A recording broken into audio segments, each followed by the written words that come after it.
কি হারাম সুরের টাকা? এই যে মানুষজন আসে টাকা নিয়ে খালি কাইটা কাইটা সবকিছু করতেছে।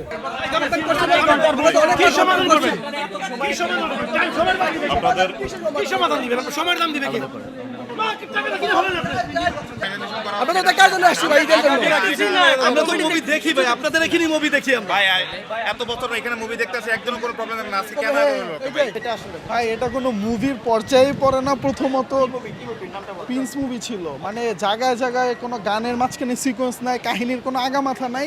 ইনফ্যাক্ট জায়গায় জায়গায় ল্যাগ দিতেছিল, কাহিনী হুট করে স্ক্রিন অফ হয়ে যেতেছে, আবার এমন স্ক্রিন চালু করতেছে যেখানে কোনো কনটেক্সটের মিলই নাই।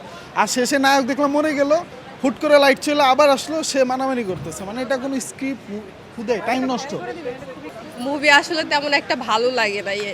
মুভির মাঝখান থেকে কয়েকটা সিন হুট করে সব কিছু অফ হয়ে গেছে, 15 মিনিট পরের সিন শুরু হয়েছে। আসলে কনটেক্সট বুঝতে বুঝতে আমাদের আরও 4-5 মিনিট লেগে গেছে। এর আগে কয়েকটা ছবি দেখছি, ভালো ছিল, বাট এবারের ছবিটা আসলে খুবই পচা, ভালো লাগে নাই। স্টার সিনেপ্লেক্সের মতো একটা জায়গায় মানে এরকম একটা বিষয় হতে পারে। এখন আমাকে বুঝ দিচ্ছে যে আপনি রিফান্ড নেন, তো রিফান্ড নেওয়ার জন্য আমি এত দূর থেকে আসছি, বাসায় ফ্যামিলি রেখে আসছি। যখন আমরা চিল্লাপাল্লা করলাম বলে যে সেন্সর ইস্যু হ্যান বুঝাচ্ছে।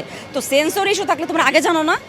আর বাংলাদেশের আইটেম গানে এখন বর্তমানে কি এমন সেন্সর ইস্যু থাকতে পারে? আচ্ছা ঠিক আছে, এটা প্রথমবার মেনে নিলাম। সেকেন্ড টাইম কাটলো, বিরতি লেখায় দিল, বিরতি লেখা দিয়ে সাথে সাথে প্লে করে দিছে। মানুষ উঠে গেছে যে বিরতি হচ্ছে, চলে যাব, সাথে সাথে মুভি আবার অন্য সিন থেকে চালু করে দিছে। একটু পরে আবার আরেকটা সিন চলে আসছে, একটু পরে বিরতি দিছে, একটু পর আবার আরেক সিন। মানে ও দেশের বাইরে কখন গেল, আসলো কখন, গুলি খাইলো কখন, কিচ্ছু বুঝি নাই।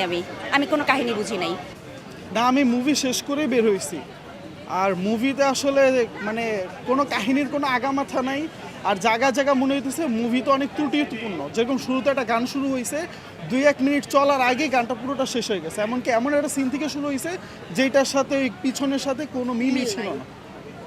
এটা একটা ব্যাপার ছিল। আর মুভিতে 3-4টা বার দেখা গেছে জায়গায় জায়গা থেকে শিফট হয়েছে সিন, যেটার আসলে কোনো কাহিনীর কোনো সিকোয়েন্স ছিল না, কাহিনীটা কোনো ব্যাকআপ ছিল না।